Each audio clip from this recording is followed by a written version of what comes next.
All right, what's up, fellas? Sorry, I am late. I got the baby and a lot of other stuff I'm dealing with. I was watching Ashton's stream get shut down. They just nerfed him for policy violations, I guess, talking about other platforms and stuff other than YouTube is a policy violation. So just talking about that was a no-go. But Ashton's been diving into a lot of the technologies since he became convinced that those videos were from the Espers system and legit, leaked from a source in the Philippines. And so he's gone down that whole rabbit hole with a lot of the MH370 stuff, as I've talked about. The same kind of stuff that's going on with all these kinds of things is when there's a kernel of truth somewhere in the mix, as I've pointed out there is with the Freescale semiconductor connections, and the fact that companies that I've connected to 9/11 through my research ran uh, the bought Freescale semiconductors shortly before that plane with those 20 Freescale semiconductor scientists went missing on it. I've always thought that that was part of it. They stopped the search. They never found the bodies, so they stopped the search, and then they were able to give up those patents yet less than 5 years later, instead of waiting for them to run out normally. So some people got money off whatever other patents there were in the mix there, and I think that there needs to be a congressional oversight and panel that looks into that, as well as this whole Espers system, right? So space-based infrared is huge, and you'll notice that if you go to other big channels and start talking about some of these keywords, because all it takes is there's an algorithm now that scans everything you say and everything you talk about and runs it through an algorithm search. And if you say certain keywords or phrases, you can get flagged, and they'll immediately put up a bunch of flags on your channel, which is what we just saw happen to these streams getting nerfed and shut down for talking about certain keywords or saying certain things and certain phrases. In fact, if you type certain phrases, if you talk about anything that's classified, there's classified words and phrases of classified program names and anything like that get put into a word bank somewhere. There's some kind of algorithm that tests for that stuff. So what's really funny is that what I'll do is I'll do browser isolation. I'll open up Google, I'll open up Brave, and I'll open up another one. Sometimes I'll do it on my phone separately, just so there's no background cookies that are shared on both platforms somehow. But basically, you can see in the live stream, if you type in certain stuff, certain things you type in on the live chat, they just won't show up.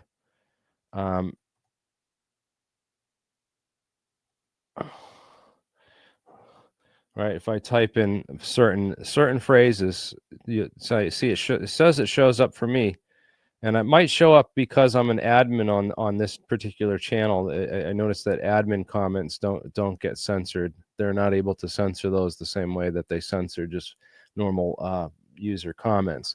But I mentioned something classified that's related to a classified program, and a lot of times it will get censored and just and censored off the chat. So wanted to let people in on that piece of information of one of they got it all run and bots running all this stuff now. It's all run by computers with algorithms running behind the scenes. And I'm hoping that I get more people in on these technologies. Of course, Eric Davis testified before these hearings, and it's super interesting that they're talking to some of these experts who are guys that worked very closely with some of these programs, some of the real programs. and know a certain amount about the real physics and the real technologies and stuff. Although I have a feeling that they're only allowed to say certain things. And yeah, so I can see a lot of these comments, certain things like that. It's not classified, so it's not going to censor it, and it's not like super X-rated. So, yeah. But Anna Paulina Luna is holding these hearings. And I wanted to point out with any of these congressional hearings that anytime they have these congressional oversight hearings on anything, what the CIA and the intelligence agencies usually do is they get ahead of these things, and they make sure that that people that they either know are controlled or something. They're not going to let a guy. It kind of slipped through the cracks a little bit, I believe, on the on the JFK hearings. Of course, it's been too long that they can't really cover so much of that up, because a lot of the research that's been done on that.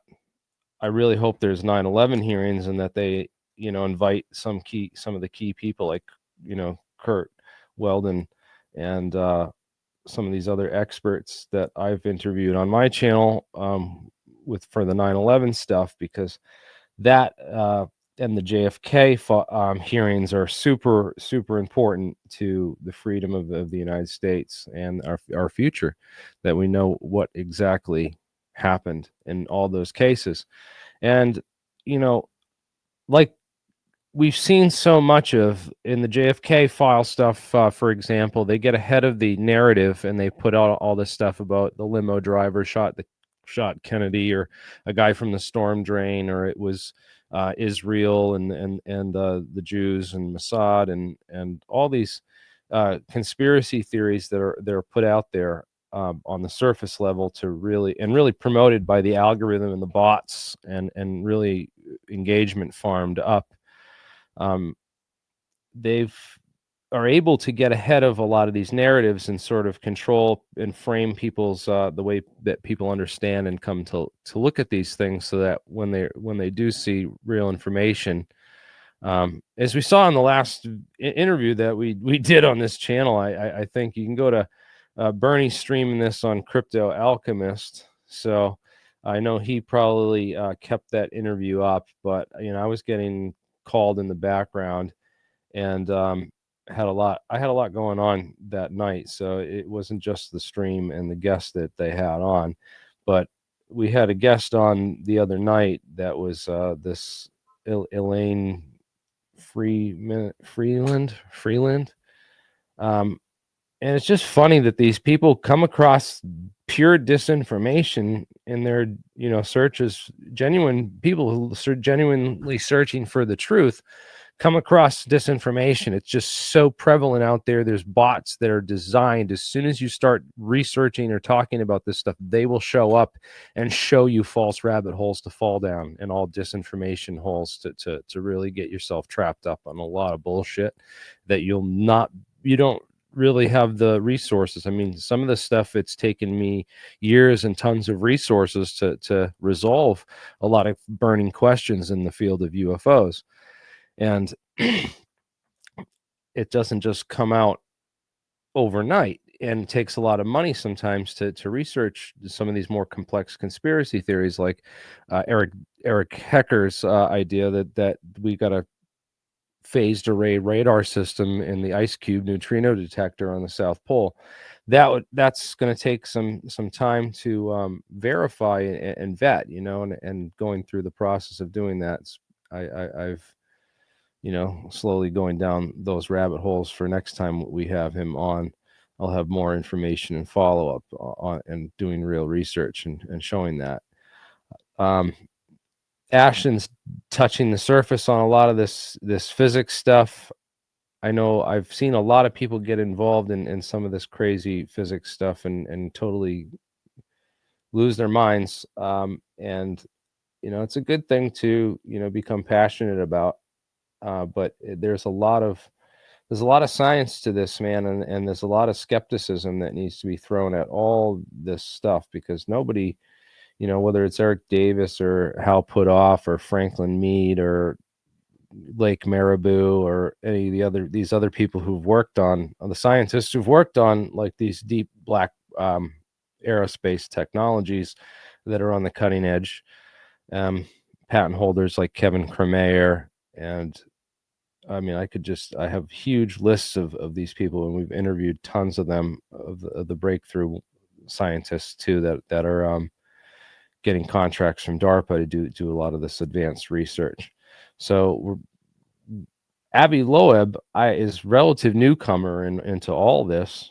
You know, I've been doing this 20 years, and I don't know what Avi Loeb was doing 20 years ago, but you know, I'm sure he doesn't have the UFO case knowledge or the physics case knowledge, and just the general consensus of all the scientists and database of all the scientists I have.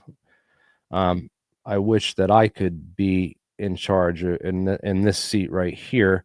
I don't really think I could testify, but I'd just be too afraid I'd make something. I'd mess something up, and then they got me for lying to Congress now because I messed up, you know, one factor. I mixed one thing up, and I just would be so afraid under that much pressure. I don't know how I'd be able to deal with that position. That's just whew. But I'd love to be in this seat or this seat, just this guy's seat, rather, saying, all right, well, here's a list of all the witnesses that we're going to call up and come to testify and to tell Congress and the American people just exactly what the heck is going on with all these UFO programs, so that we can put a lot of this stuff to bed, you know, especially with what they're trying to do with Arrow. And Arrow's wasted a lot of its time just debunking the very popular frauds, which I believe that's a cycle that they perpetuate in the media. They prop up these Jeremy Corbells and give them their own shows on TMZ, and they prop up a lot of that artificial zoo of propaganda. UFO revolution, right? It's called, you know, if you have a TV show on TMZ, you're not the UFO revolution.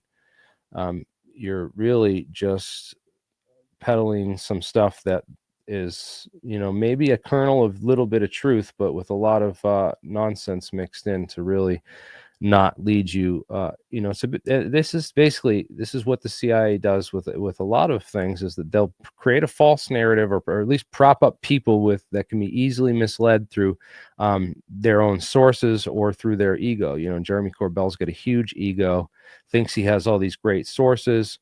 So you just feed him disinfo through those sources, and you can control the narrative through a guy like this. You mean, you give him a little kernel of something that sounds like the truth, but it's really just not. It's misdirection, and that's what I believe a lot of these players we're seeing come out, and they keep adding more. And yeah, again, they keep adding more to the mix, is what I believe. I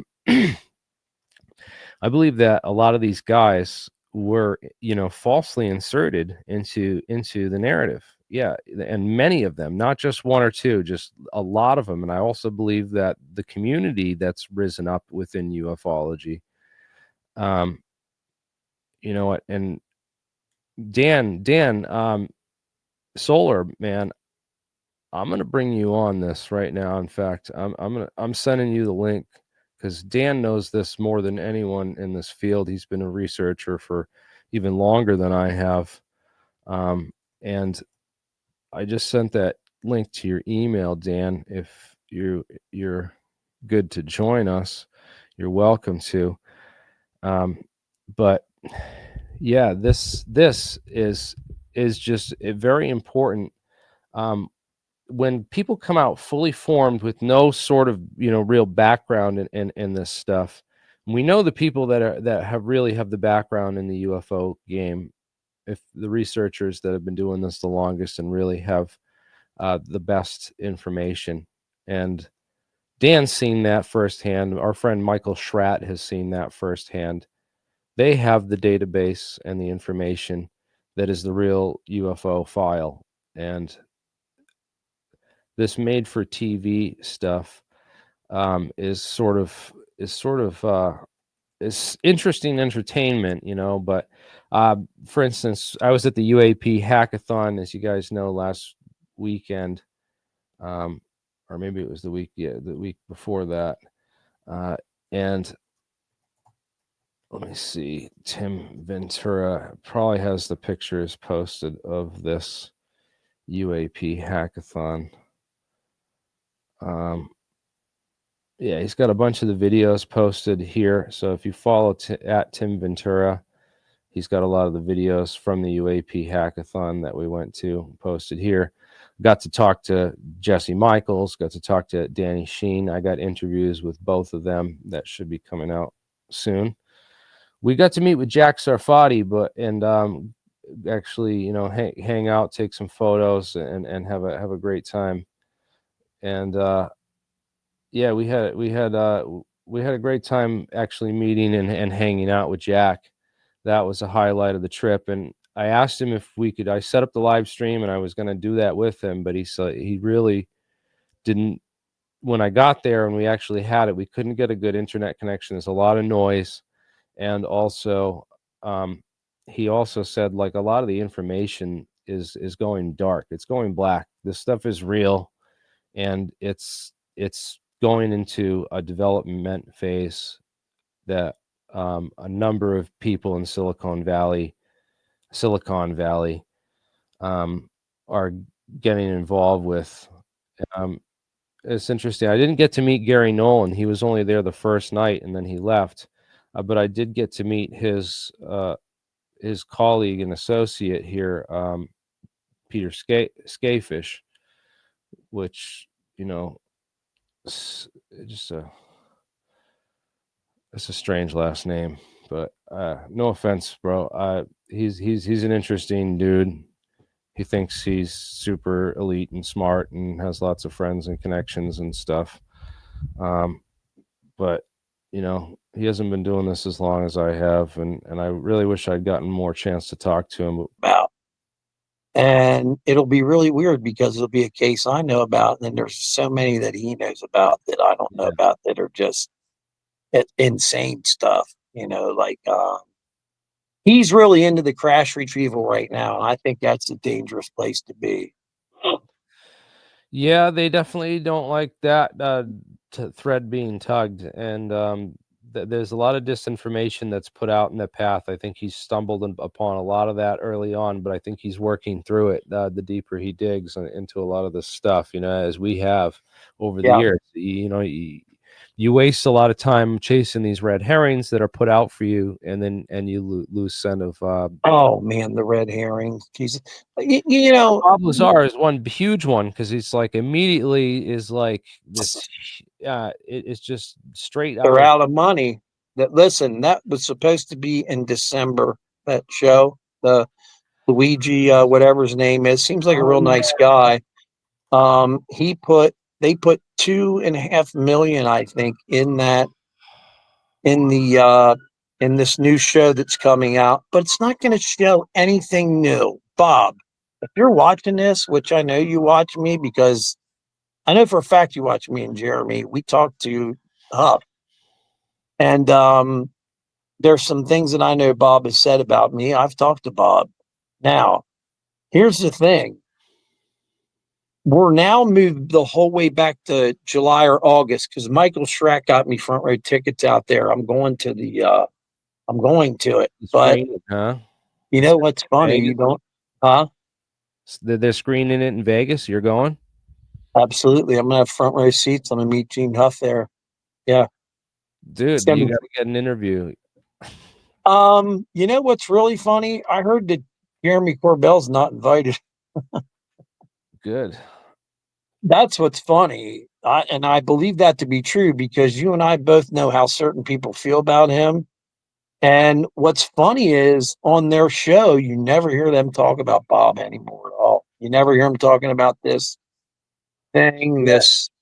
They've completely moved on and been like, no, we're the kings of ufology, and they don't even talk about Bob anymore. And every once in a while, he would mention that he's going to get Bob back on, or they're going to do a special on it. But like, it's not a peep, dude.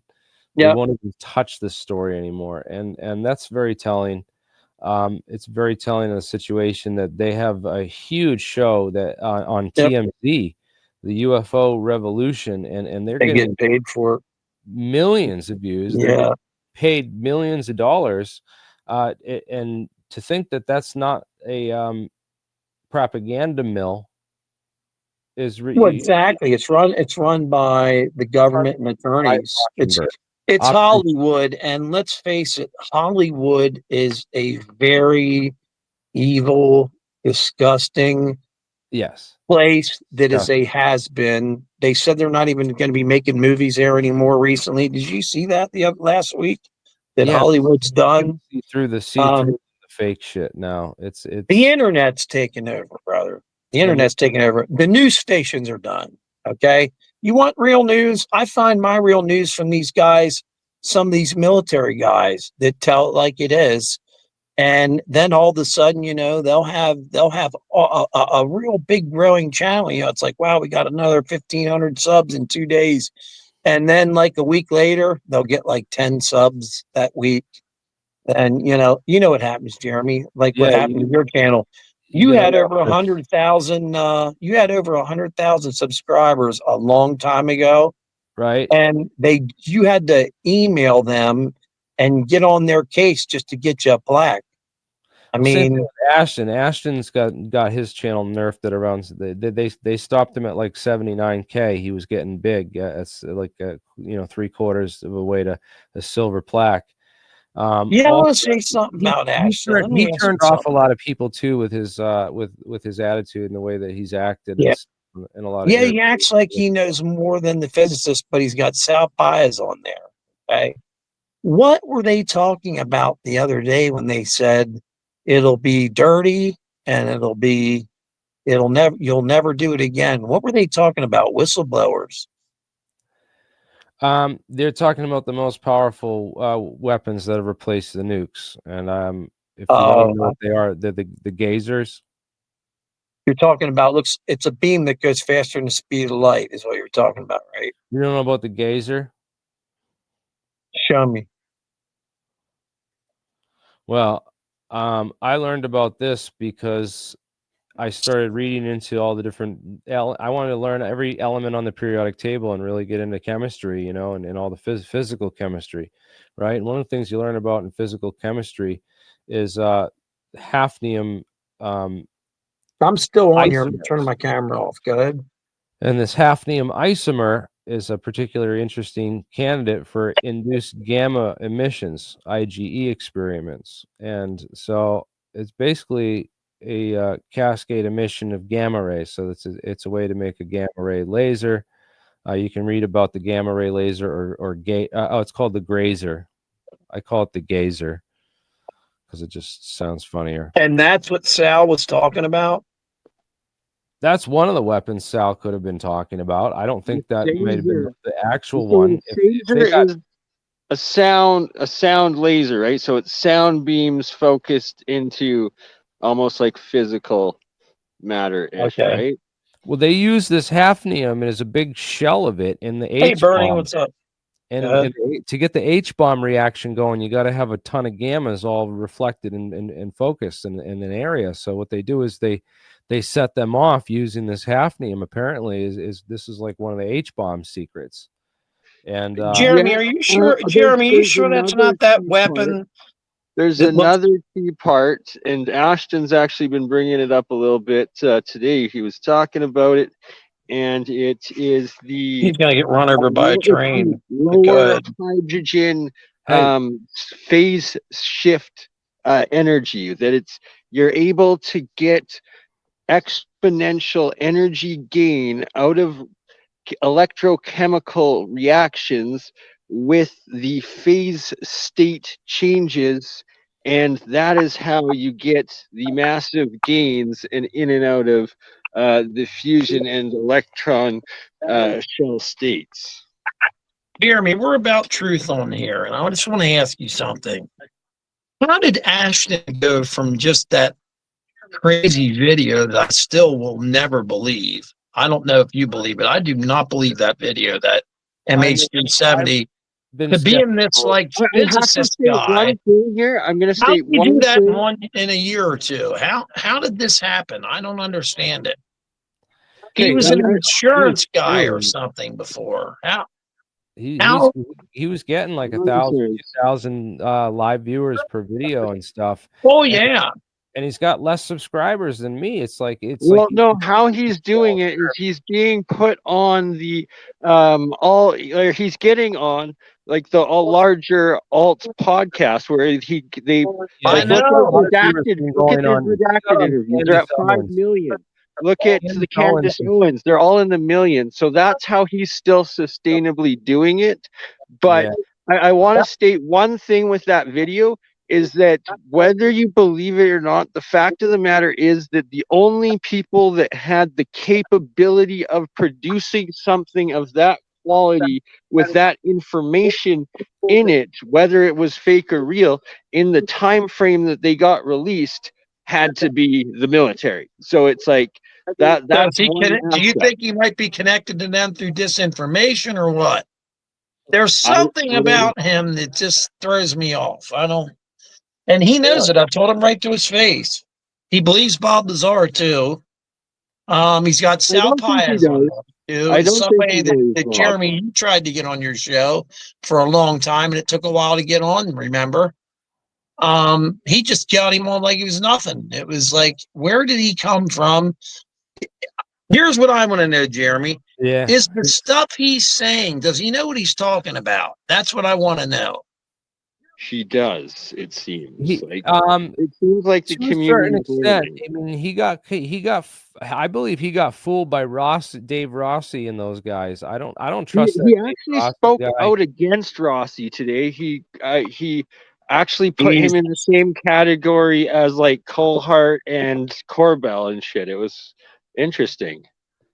Dave Rossi, just an interesting guy, with the whole Gen Z and the stuff. He would come into the stream and just like, I it's remember just like he's it's just a just he really came a long way, and like, dude, he's only been around what, a year and a half, I think.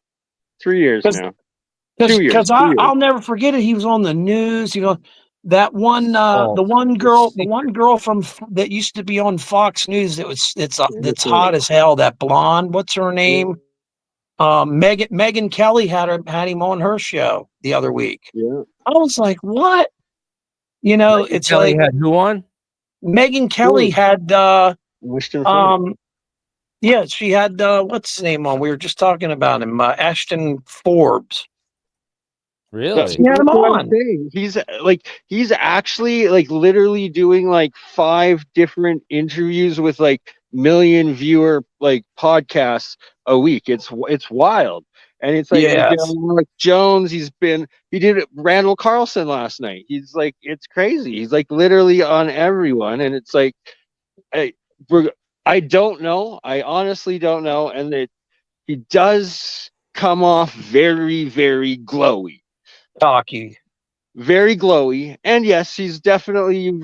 I've it's the ego's involved Really with, right? convinced. I But mean, he the uses thing that. is, he It's a seems nice to do vehicle science. to sell Though. the science stuff. I mean, it Yeah, works, he's man. doing the science. But That's the one benefit is he's getting hey, him the Ashton's momentum here in the behind chat, it. dude. He's watching our shit. Ashton tunes in, man. He knows we dig deep on this channel, and he gets a lot of ammunition from us on stuff, dude.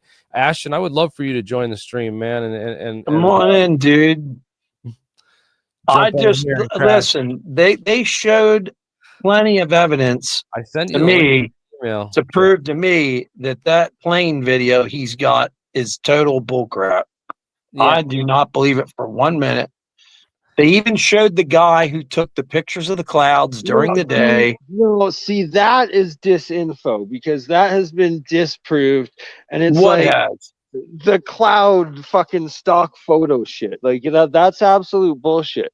But what has been proven is that there's like every aspect of those videos Thanks, Ashton. I appreciate that. is the pure like signals in like it meets the military criteria of the actual video that had to be like the what would have been recorded from the military spy like yeah. infrastructure. It's like no random person could just come up with all of those details and knowledge and think and include all of it into I their think faith Ashton's in going to their jump in and power. join us, but I wanted to. He did a reality check on this Ashton Forbes theory. I don't know if you guys seen the Ross Coulthart Yeah, I report. watch all his Yeah, I stuff. heard. Some people don't like Ross. He has good guests on. Why is that? Ross He does have Coulthart some is decent guests all on from time to time. I wish he'd have Ashton on, but instead he Orbs and like. plasma orbs and I thought he pumping the did. orbs fully for so long, Okay, and hold then up. all of a I sudden want to now I it's want an to play the egg clip. shape, an egg thing, and Ashton is comes in here, and just and says All right. debunked because hey of the guys, cloud pictures. But the Bernie, cloud picture, some random person claiming that they took a cloud picture, uh, does not account Bernie. for all of the classified military How do you, no, wait a minute, intelligence. listen, Bernie, how do you know this for a fact? I don't get it. I don't get how you Yeah, know. I How wanted that's my do you opinion. know that But guy's pictures were fake? Well, let me ask you this. So the first question should be this: where's the plane? Like, there's a real plane in those videos. It's 11 years later. We got where is it? We searched where they think they claim they know it crashed in this 11th arc, and they've got no idea. So the first question is not just where's the plane, but how did anybody that made those videos, for those videos to be fake, somebody had to have the foresight to know 11 years in the future we were never going to find anything. This is the first thing that people need to understand. They need to They not. found part of one of the wings, I thought. I saw it What does that mean? What with does the that mean? serial number and everything. What does it mean? That means that the plane crashed into the ocean somewhere. It doesn't. It doesn't mean that. Ashton, 95% of the ocean has not been explored. That doesn't mean that thing didn't go. Okay, let me address 2 points. 1 point. Yeah. The amount of debris they found does not mean the plane crashed. In fact, the flap also doesn't mean the plane crashed. Those planes can fly and land without the flap. Now, the other part about, the ocean's really big. This is all, by the way, like straight up, and I'm not meaning to be rude, but you've been conditioned to think this because the whole No, I point, haven't. I've Yeah, watched that video and I've watched them recreate it pretty damn easily on that one show. Scholar, let me finish. The whole point is that they claim to know we have these satellite pings. And these satellite pings tell us where the plane was, how far away from the satellite the plane was. And from this, they figured out the plane must be along these arcs. And they said, okay, we know the plane was pinging until it ran out of fuel. The point I'm making is they claim to know where the plane is. It's not a situation where they could be anywhere in the ocean. It has to be somewhere along that arc, and they've already searched everywhere. They've already searched everywhere along the arc, and they never found anything. Hey, the same thing happened with the planes during World War II. What was it? 9 of them or something like that? How So about here's the the question. 1920s ship? How did the person, no matter how the videos are fake, no matter who faked them, the circumstances, no matter what they think are real or not, how did the person know we would never find the plane? It's hard to find stuff in the ocean, though. It's No. But it doesn't matter. It doesn't matter. How bet. did the person that faked the videos know we would never find the plane? No, it's a safe bet though to make. I mean, the Cotopaxi went missing in the 1920s, and I think it took them almost 100 years to find it. It's right off the Florida Keys, and This isn't the 1920s. You know, I do agree with Ashton on one thing. Where would the luggage you would think would at least float? That's one thing I always thought of. And luggage is always like bright colors, so you can see the damn stuff. So yeah, here's the problem, right? Is that hey, and I want to tell you something, Ashton. You're wrong because I was one of Warren York's best friends. We studied MH370 for years, and he claimed that it went into like another dimension, is what he claimed. That's what he claimed. He would probably be right along with you. And Warren York was one of those brilliant people I've ever met in my life. He was an absolute genius who worked for the military, was in Vietnam, all kinds of stuff. He died a couple years ago. He was convinced that thing went into another dimension. Absolutely 100%. So here's the point, though, is that the cloud images. So they just planted the cloud images from the actual surveillance, not from the videos. No one took pictures of the videos and then put them onto the internet. Way too complicated. No, the intelligence community that was recording it just took it. Whammy footage is actually pictures that they stacked together to make video. And in fact, the whole point of the software is that can do that.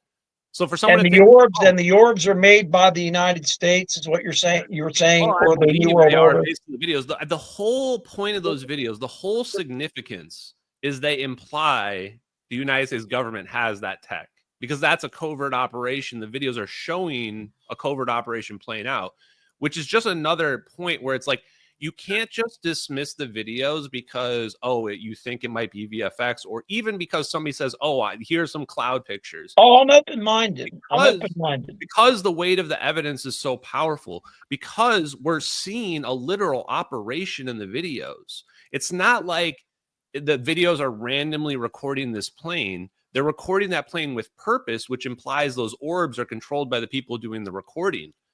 And this is the whole thing about them, which normally I came into this and I wanted to be impartial because I wanted to see how people in the community reacted. Because then I Bro, can you're judge still them. going, and I'm blown away. I honestly thought it would last like a couple of weeks. And who were you on recently Yeah. with? Was it Megan Kelly? Who was it? You were on with one of those. I want to address that too, Was real it quick, Megan because Kelly? the point Who is, was it? like, if the videos are real, then that's how you would expect this to play out. Is more and more evidence should cause it to kind of build up, and that's just been kind of my approach on it. It was interesting when, like Bernie pointed out, Ashton's been on these huge podcasts with like millions of views. That's actually that is significant, honestly, and it's not. It was just because I've been saying the things that I think are going to come true, and then you hear crazy shit like the White House science guys say that we can manipulate space and time. And now everyone's going, oh, this guy Ashton's been like yelling that we've figured that out. When you say the White House science guy, are you talking about Eric Davis? No, Kratsios, the advisor to the president. Oh, okay. Yes. But So, even Eric Davis, like, what- so truth to you guys is I've just been trying to come and figure it out. And what's happened is I've slowly aligned with like people like Jeremy and Bernie, and I presumably you as well, that believe that, you know, there are factions that have figured this stuff out, and there's a disinformation campaign to like keep people away from it.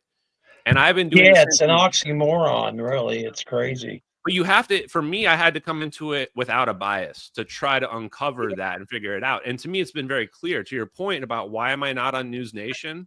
Well, because I'm not telling the story they want to tell. They want to tell a story that it's alien technology that we can't understand. Don't think about if we figured it out. That's national security. Exactly. Like, Okay, I have to add one thing into this right now that is so key. And it starts out with, Bob Lazar, right? Like, so at work, I'm just randomly trying to like talk to like random construction workers. That was me all the time. The first thing they're like, always bring up is, oh, Bob Lazar, right? Like all that. It's like, are you? No.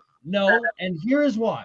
One, unatabium. What, like, regardless if that's the actual name, it's like it's unfucking attainable to the average person. So don't even ever like dream of doing this, you know. And then number two, hydrogen. Oh, he has the hydrogen working car, but it's unattainable to the average person. So the hydrogen working car in the 30s, brother. Yeah. But it's like he has to take hydrogen, then turn it into, not only produce it, but then to rejet it. Freaking sulfide, freaking compound solid that then has to re-transfer into hydrogen before being used, right? So it's so what are you saying?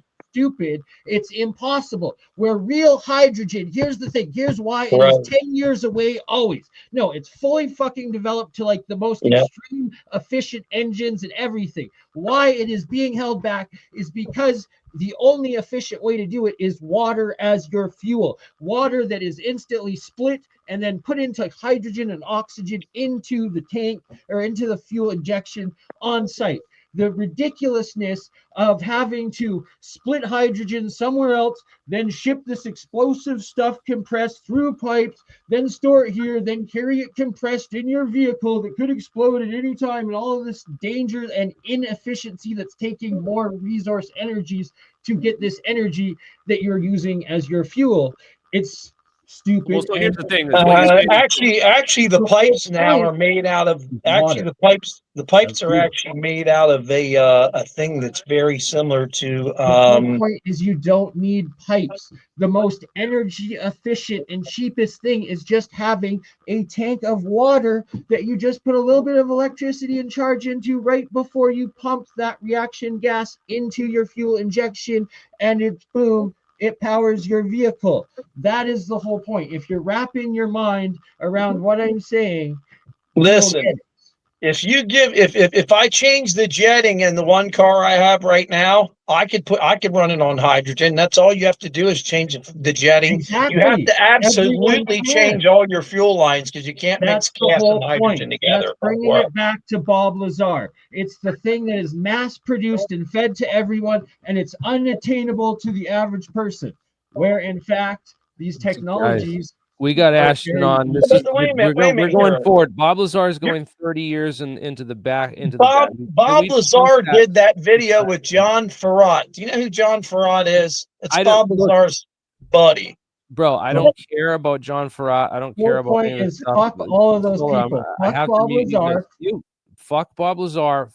We're stopping to talk about Bob Lazar. We got Ashton Forbes on. I want to go 30 years in the future, not 30 years in the past. It's nonsense. We've done so many debunks on that on this channel. I don't think we could even do anymore. And nobody watches the old ones we did. Why? It's nonsense to even talk about the subject anymore. It's the past.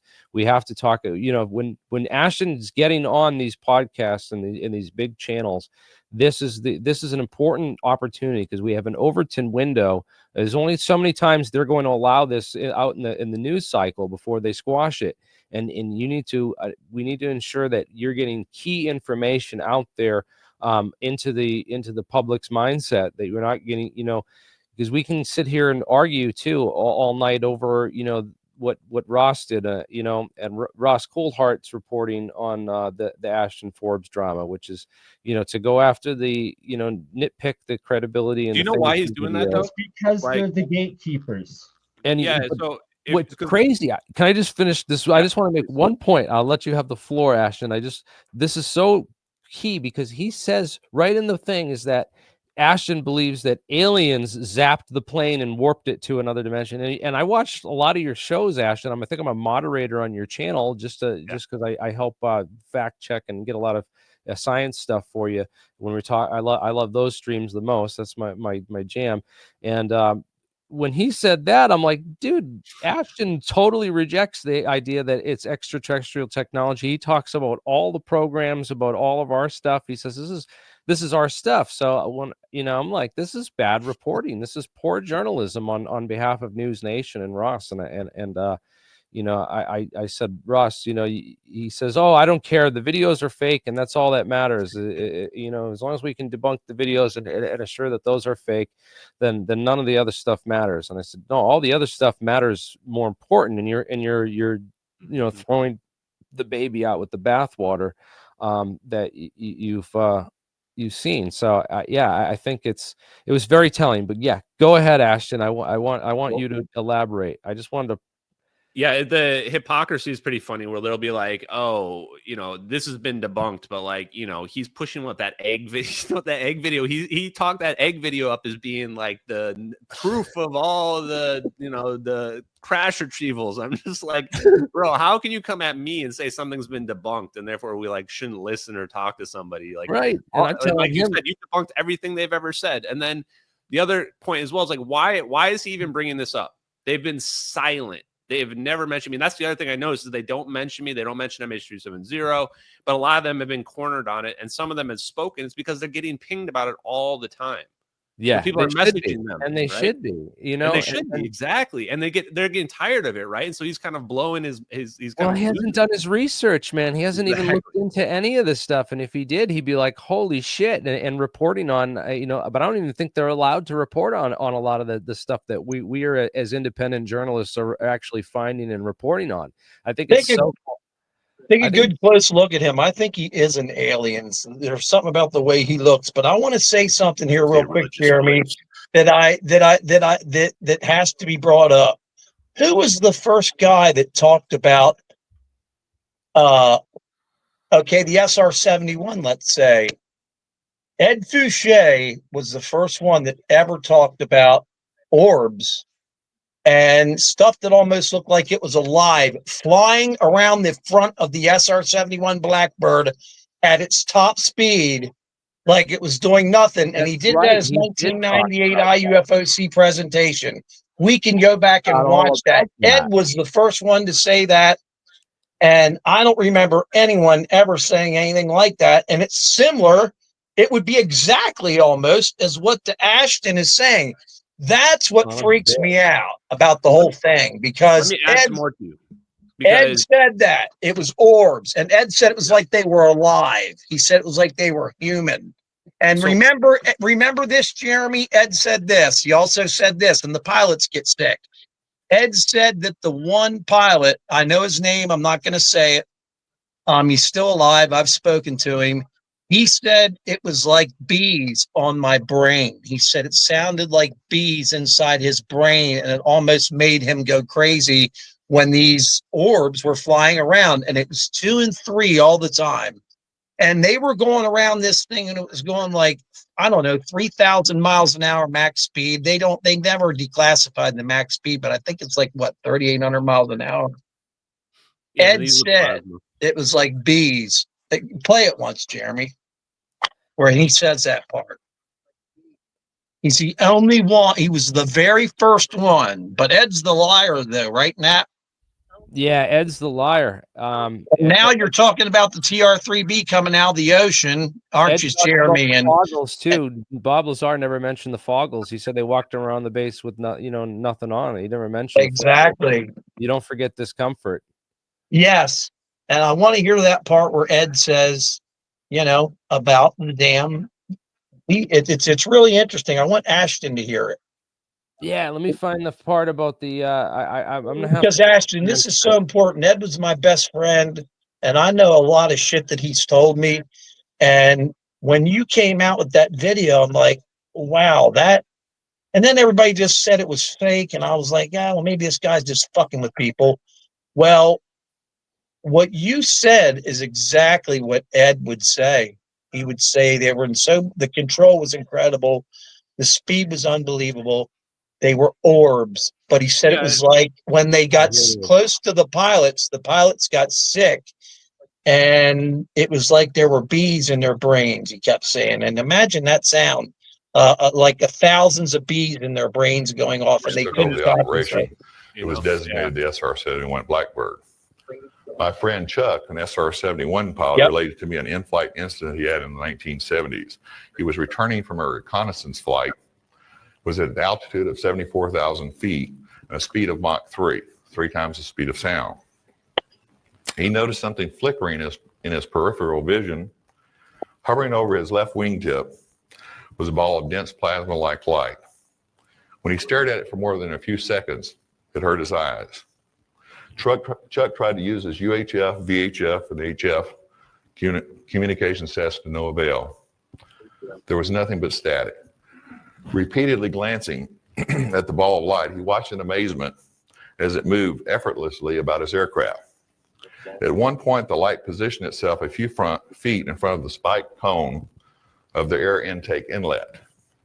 The enormous amount of air rushing into the engines should have sucked in and shredded almost anything in its path, but the light orb was mysteriously unaffected. The light, he noted, acted in a curious manner, if something inanimate could act in a curious manner, or act in any manner at all. It moved from time to time to other parts of the aircraft, staying until its approach to Beale Air Force Base, California. It was inside of the air base when the plasma ball finally pulled away from the aircraft in a wide arc at ever-increasing speeds. Of course, after reading this incident report, his operations commander told him never to speak of this incident. When Chuck related the story to me, he was absolutely convinced this plasma ball was controlled by some form of intelligence. I have over 24 stories from pilots of similar incidents with UFOs and plasma balls. What's that sound like? Have you ever heard stories about missing memory? Sal worked a program for 2 years in a top secret research facility in California. At the end of the program, he started having flu-like symptoms. And after several days of worsening symptoms, went to his company doctor. His company prescribed some medication and sent him home for 2 days. On the third day, he woke up and couldn't remember where he worked. or who he worked for. He called his brother. His brother, in a panic, called up the company. The company informed him that his job had been terminated because his contract had run out. Yeah, I don't. That's a crazy part of it. It almost sounded like Havana syndrome or something. But then so Yeah, but I mean, they answered all this. I mean, this is all old news for you guys, right? Like, this is all old stuff. Yeah, I mean, I knew that so long ago. It's ridiculous, and that's why your video interested me in the first place. But you got so much negative attention about it that I had just I'll tell you what, if that video's real, I apologize, but Still getting negative. I had been negative on it, but I was never a dick about it. All right. Let me ask. People that have some donos, they want to add a couple quick questions on it. They wanted to know about the Inmarsat satellite pings. So United States intelligence controls the Inmarsat satellite pings. So to the point that was being made earlier, like where if we didn't find anything where those satellite pings claim that the plane was, then why do we think the satellite pings were real? The point I was trying to make earlier is the debris that was found is from MH370. It's just in the wrong location, which means the satellite pings must be fake. Now, the cloud pictures, I said this earlier, but there's only two explanations. Either someone found these cloud images on the internet and they used them to create these elaborate videos, two videos from different positions, right? Different orientations, different angles. Or somebody planted those images on the internet afterwards from the real imagery. Those are the only two things, in my opinion, that can happen. Now, the problem with them being fake is that on the Wayback Machine where these images exist, they only go back to 2016, 2 years after the videos were already published on the internet. Yes, their metadata says they're from 2012, but the metadata doesn't matter because the story is, remember, somebody found them on the internet and used them to make the videos. We found the photographer. They're not the person that made the videos. So they have to be somewhere online, and there's no evidence of them being online. That's the problem. So one of the stories that I mentioned must be true. So is that the last? Okay, go ahead. What about the guy that was arrested? What was it? Just named Jeremy Lin or something like that?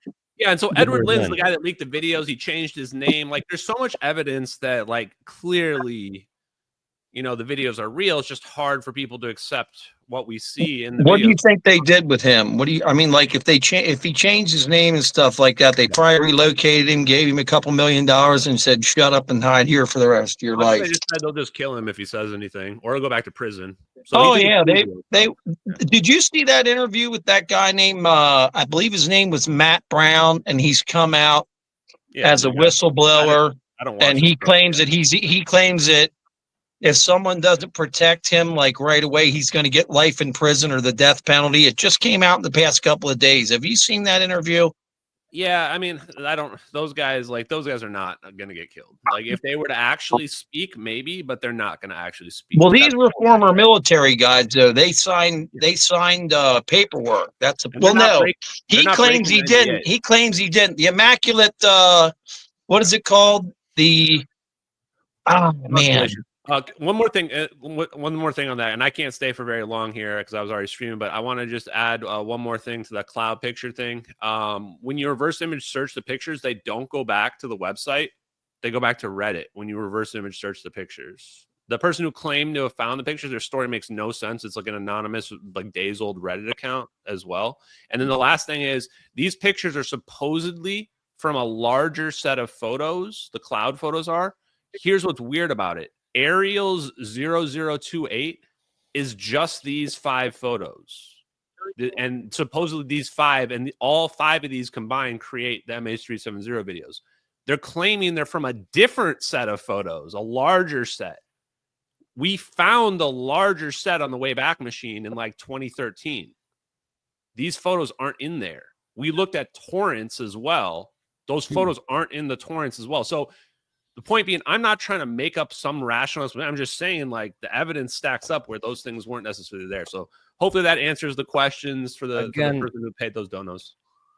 Hey, I thanks just, for coming on, man. Ashton, I hope you didn't get pissed at me like last year when I wasn't heavy on your case, but I was like, come on, Ashton. Well, let me put it like this, man. Obviously, what I'm saying is fucking impossible, right? And I'm a rational guy that realized going into this, like, you're going to have people that get angry, people that are sure that the videos are fake and what have you. So all I can really do, I don't even like arguing about it, because it's like, look, I'm just going to say they're real. I know they're real. And I'm going to point to things that will ideally be proven in the future. And you guys are on it. Like the plasma stuff, Eric W. Davis, you guys know the right people. The problem is, it's like, ask yourself this. Eric Davis, for example, gave away some information that he was working on those black projects in like the early 2000s and maybe even the 90s. Look at what papers he was writing during those years. He was writing ball lightning study and teleportation physics study while he was for Air Force Research Labs, while he's working on black projects. You think that's a coincidence? yeah. I think Eric Davis is pretty freaking smart. And now he's sitting in the middle of this thing like he's like a fucking celebrity, and Anna Polina Luna is looking like she wants to like jerk him off. Like, come on. Like, obviously, if you read between the lines here, they figured some shit out, you know, and he's the main guy. And the question you should ask yourself is, what is he not saying? He's talking about the 5 different types of aliens, and, you know, Hal Puthoff will talk about remote viewing for 2 hours with Joe Rogan. But are they talking about free energy? Are they talking about cold fusion? Are they talking about how to stabilize a ball of plasma? Are they talking about teleportation? Those They're are not talking about any of that, right? None of it. But That's all that's that would all be national security, Jeremy's right? been talking about for 15 years. That's It's the what stuff I've been we need to working keep on and talking talking about. about. It's the real stuff. And that's what Ashton has been finding and also correlating. And it's like everything Ashton has put forward so far in your MH370 investigation, like Edward Lynn. Like, if it was bunk, why hasn't he come out or sued Ashton? Why has he changed his name and moved and avoided, right? Like, there's just so many other bigger things. And then there's, why is every single one of the fake mainstream media UFO gatekeepers like Corbell, like Cold Heart, all of them instantly, they just say, oh, there was the cloud pictures. It's the Mockingbird media, their straight go-to thing, and then just, oh, don't pay attention to Ashton, he's just a grifter. When you look into his work, it's the exact same stuff, science, we've been putting forward and working on for the last 2 decades. So, you know, that's just if we got Ross on here, we would eat him alive. That guy doesn't know a damn thing. He just interviews people. And here's the thing, like, just gotten into this in the last, like, what, 3 or 4 years? Yeah. Good luck, buddy. It takes like 25 years, 30 years to figure out what the hell's actually partially what's going on. How about it, Jeremy? Well, how long have we been doing this, bro? I met you in like 2007, and I had already been doing it in the early 90s. We're OGs, man, and because of us, we're able to accelerate newcomers that are do right, look so for right here's information. one last thing to tie it together. You know? You are the OGs. You guys were Ed Fouché. Ed Fouché was the tr3b, and then it's like, why was Cold Heart always pushing, and Jeremy Corbell, they were always pushing the orbs before Ashton Forbes came along. Now they no longer do that. And then now they're all of a sudden, before they were always against the tr3b, and now, oh, it's 2 triangles. And so it's the flip. Yeah. Why is it? And it all, that's no freaking coincidence. Let me tell you something about knowing Ed Fouché. Just recently, just like when Jeremy will tell you this, all 3 of our computers would go out at once. Jeremy's would go, mine would go, Ed's would go, wouldn't they? Wouldn't they, Jeremy? They would just go. I had 2 computers blow up. I think they were listening to and monitoring all our conversations with that. I had 2 computers blow up. Before I drop, is that, so my evaluation has been that for you guys, like, the reason why I come on these podcasts and streams is because, like, I think you guys have been figuring out the science way before me, you know, and credit to you guys on all that. I think that you just didn't know what is the end goal. Like, what is it that they actually have that's real versus what's just make-believe? And how would you know? There's no way to know exactly, right? And I came in. Why we have the labs.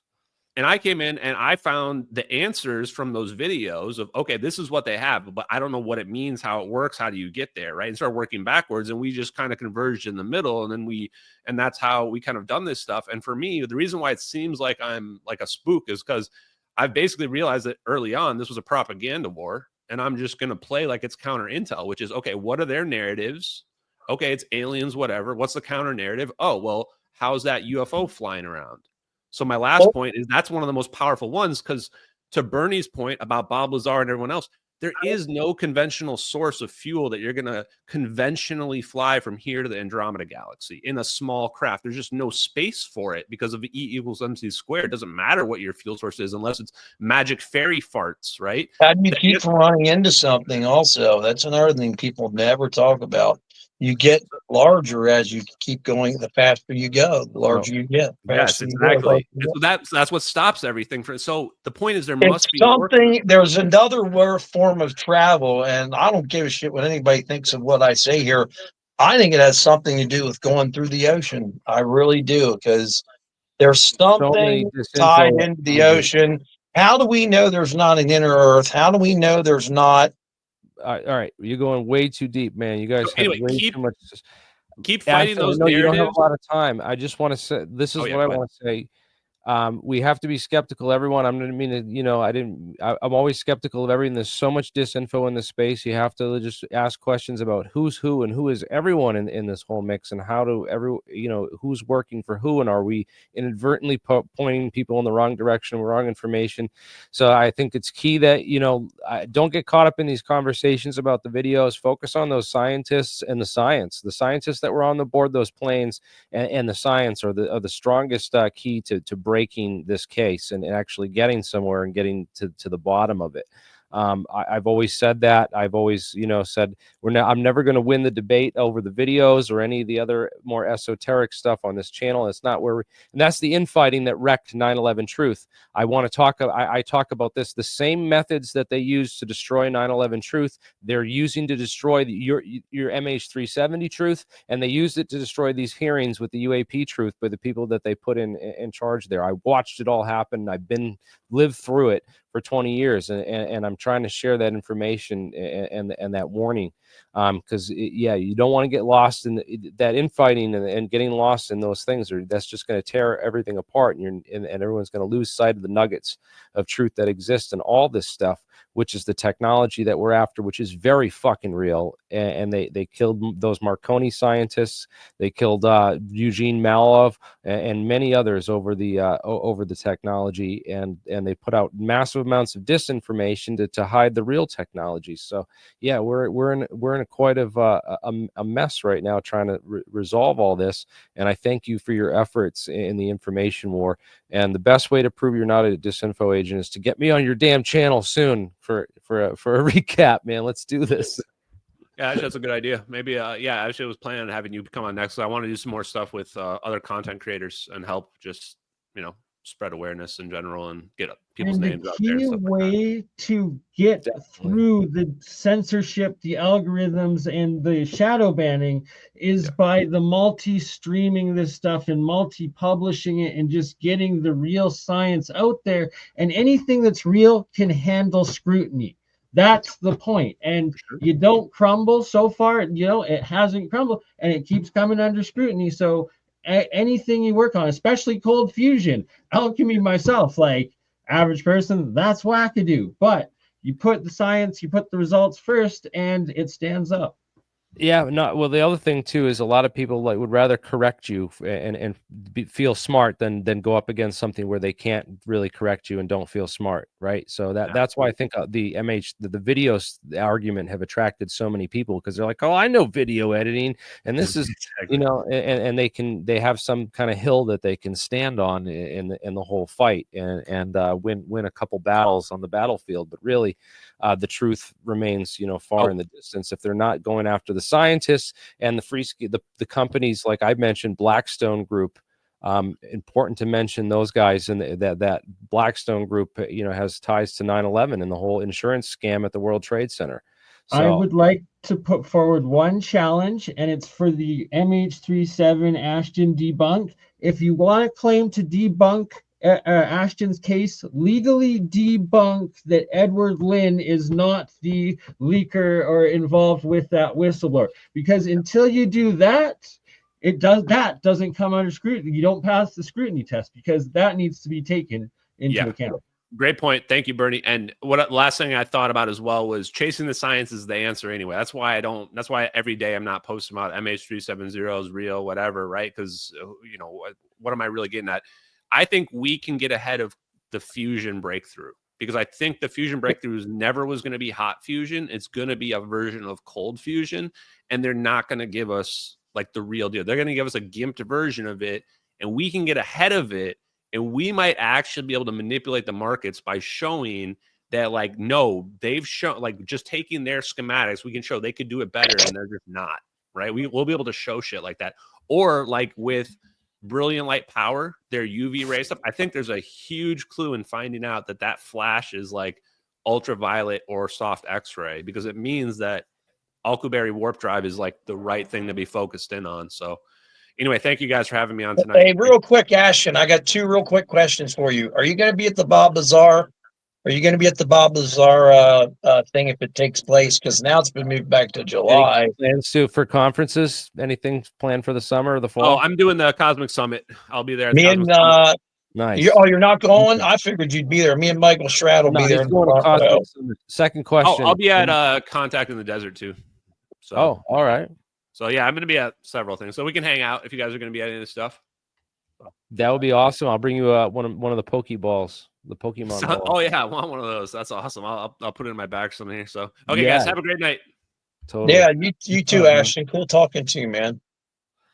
Oh, that was good for him to jump on, man. Yeah, I'm great. He's a pretty good dude. Jeremy Corbell, Lou Elizondo, you talk shit about them and they're in the chat. They will hide. They will run. They will never jump on the stream and take stand by their truth. Bro, I'm going to be hanging out with Gene Huff. I'm going to be rolling with Gene Huff at the Bob Lazar movie. That's going to really be funny, isn't it? Bob Lazar is so essential to your guys' stuff is because you know the science and debunk the shit out of it. Like your website. I'm going to meet him. I know the science and he knows the whole like story and all the people and Gene Huff is going to take me back to meet Bob. Bob Lazar said he likes watching my questions, and he found that that my one question about the element 115, known as LE 1000, melting at 1750 degrees. He found that I asked him a question. I called him on the phone. I said, hey, I want to talk to Bob Lazar. It was kind of arranged. I said, I have one question for you. I said, if Jeremy, what's that? What's the term for when the atomic explosion takes place inside the thermonuclear reactor? It was thermionic. He said it was. He used a lot of words. Science. It's called something, but it takes 2 million degrees to do it. It's the damn it. Anyways, inside that reactor, you have element 115. Element 115 bumps up to element 116. When it bumps up to element 116 is when all the power is released. There is unsustainable amounts of energy, just like hot fusion, right? Don't ever go for that. Well, but don't look for cold fusion, and that's the whole point of it. Bob says it's what Bob says it is. He says it's at 2 million degrees. Okay, and you look it up, it's 2 million degrees. It's I can't remember the damn word for it now, and I have that stuff in the back of my brain. I would just like to say one thing, and I'll shut up and leave because I have to actually get back to our Free Energy Friday League of Extraordinary Inventors stream with we got Steve Ellswick on and a bunch of other guys. But point being is that Bob Lazar, Jeremy Cowbell, Lou Elizondo, Ross Colhart, they are all fake as fuck compared to at least Ashton, you challenge and he comes on. None of those have ever addressed and come on any of your streams for the 10 years you've been doing it. So until he never went to Congress. That's just, they don't pass that test, at least I This guy will is say able to address things, right? That's all I'm going to say. That Congress. nuclear isomers are well known, so it's possible. I mean, the hafnium jumps up to element one element and down an element in the process of this reflection of the generation of the gamma rays. It's actually part of the That can happen, right? So it does happen, and it is related to classified nuclear stuff that they were working on. I mean, this was H-bomb secrets and stuff. He might have known or heard some of this stuff. So it's interesting. There's a lot of real physics and a lot of weird stuff that's classified, woven into the Bob Lazar stuff. I think a lot of what he learned was at Los Alamos. Yeah, stuff that he learned. He was working with geniuses, and they were coming over to his little brothel, and stuff. And he had a lot of friends. Yeah, he was a popular guy with his rocket car, driving around Los Alamos and talking the physics talk with tons of people. He talked shop with a lot of people, and he's also the United Nuclear guy. If you needed materials or you needed stuff, $175 posters, bullshit though. When people say he doesn't make money off that damn story, that's a lie. Because listen, that kid said some days he packs 100 signed posters at $175 a piece. Oh my God, think about that. That's what, $10,750 in one day, but you're not making any money off of it. Then a signed picture of him himself is, I think, 125. I was showing Michael Schratt this the other night. Michael Schratt was in shock. I'm like, look at the price of an Area 50 mug, Area 51 mug, and all this stuff. He's making money off this stuff. Yeah. It's all bullcrap when he says he doesn't make money. That kind of aggravates me. Well, no, it aggravates the shit out of me. I'm not gonna lie.